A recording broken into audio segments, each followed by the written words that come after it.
தென்காசி மாவட்டம் பாவூர் சத்திரம் அருகே கீழப்பாவூர் மேற்கு வட்டார காங்கிரஸ் நிர்வாகிகள் சார்பில் ஆலோசனைக் கூட்டம் நடைபெற்றது. இந்த கூட்டத்தில் முக்கிய தீர்மானங்கள் நிறைவேற்றப்பட்டு நிர்வாகிகளிடம் கையெழுத்து பெறப்பட்டன. அந்த வகையில் லோக்சபா தேர்தலில் காங்கிரஸ் உள்ளிட்ட கூட்டணி கட்சி நிர்வாகிகளை அழைத்து பேச தவறியதை கண்டித்து தீர்மானம் மற்றும் திராவிட முன்னேற்றக் கழக கட்சியுடன் சேர்ந்து தேர்தல் பணிகளை செய்ய மாட்டோம் என்பன உள்ளிட்ட தீர்மானங்கள் நிறைவேற்றப்பட்டது.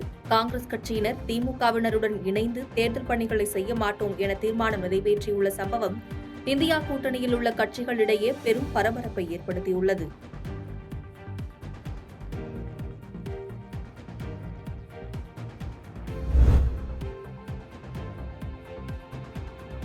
தருமபுரி மாவட்டம் கடத்தூர் ஒன்றியம் தாதனூர் கிராமத்தில் 500க்கும் மேற்பட்ட குடும்பத்தினர் வசித்து வருகின்றனர். இவர்கள் கடந்த 2016ஆம் ஆண்டு சிமெண்டால் ஆன அம்பேத்கர் சிலையை அமைத்துள்ளனர். இச்சிலை 3 மாதமாக திறக்கப்படாமல் இருந்த நிலையில் வருவாய்த்துறையினரால் அகற்றப்பட்டுள்ளது. பின்னர் பொதுமக்களிடம் சமரச பேச்சுவார்த்தை நடத்தி முழு உருவ வெண்கல சிலை அமைத்தால் அரசு அனுமதிக்கும் என அதிகாரிகள் தெரிவித்துள்ளனர். இந்நிலையில் ஊர் பொதுமக்கள் ரூபாய் 10 லட்சம் மதிப்பில் 450 கிலோ எடை கொண்ட புதிய வெண்கல சிலையை அமைத்துள்ளனர். ஆனால் இதுவரையும் சிலை நிறுவப்படாமல் உள்ளதை கண்டித்து ஊர் பொதுமக்கள் கருப்பு கொடி கட்டி தேர்தல் புறக்கணிப்பு போராட்டத்தில் ஈடுபட்டனர். இதனால் அப்பகுதியில் பரபரப்பு ஏற்பட்டது.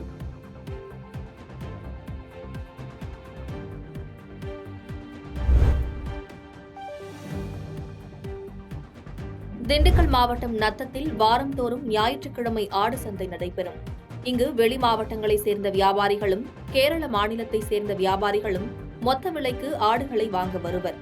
இந்த நிலையில் ரம்ஜான் பண்டிகை சில தினங்களில் கொண்டாட உள்ள நிலையில் அதிகாலை சந்தை கூடியதிலிருந்து வழக்கத்தை காட்டிலும் விவசாயிகளும் வியாபாரிகளும் மிக குறைவாக வந்த வண்ணம் உள்ளனர். தேர்தல் தேதி அறிவிக்கப்பட்ட நாளிலிருந்து வியாபாரிகள் பணம் கொண்டு வருவதற்கு சிரமமாக உள்ள நிலையில் அதிக அளவில் ஆடுகள் விற்பனையாகும் என எதிர்பார்த்த விவசாயிகளுக்கு ஏமாற்றமே ஏற்பட்டுள்ளது.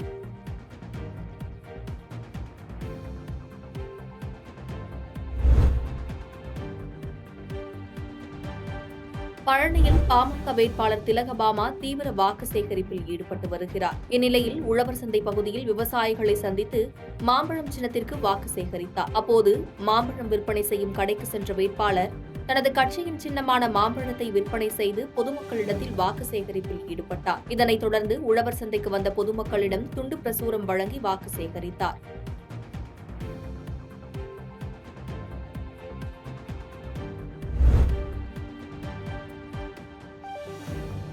காஞ்சிபுரம் நாடாளுமன்ற தொகுதியின் செய்யூர் சட்டமன்ற தொகுதிக்குட்பட்ட பகுதிகளில் பொதுமக்கள் அச்சமின்றி வாக்களிப்பதை வலியுறுத்தும் வகையில் போலீசார் அணிவகுப்பு நடத்தினர். கொலம்பாக்கம் அரசு மேல்நிலைப் பள்ளியில் எதிரே தொடங்கிய போலீசாரின் அணிவகுப்பு சித்தாமூர் கூற்றோடு செய்யூர் உள்ளிட்ட பகுதிகள் வழியாக நடைபெற்றது. இந்த அணிவகுப்பில் மதுராந்தகம் துணை காவல் கண்காணிப்பாளர், துணை ஆய்வாளர்கள் மற்றும் மத்திய தொழில் பாதுகாப்பு படையினர் கலந்து கொண்டனர்.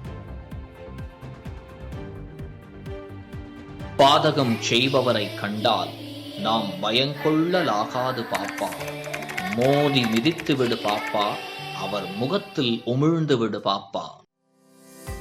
அண்மை செய்திகளை உடனுக்குடன் தெரிந்து கொள்ள இணைந்திருங்கள் இயம்நாடு தொலைக்காட்சியுடன்.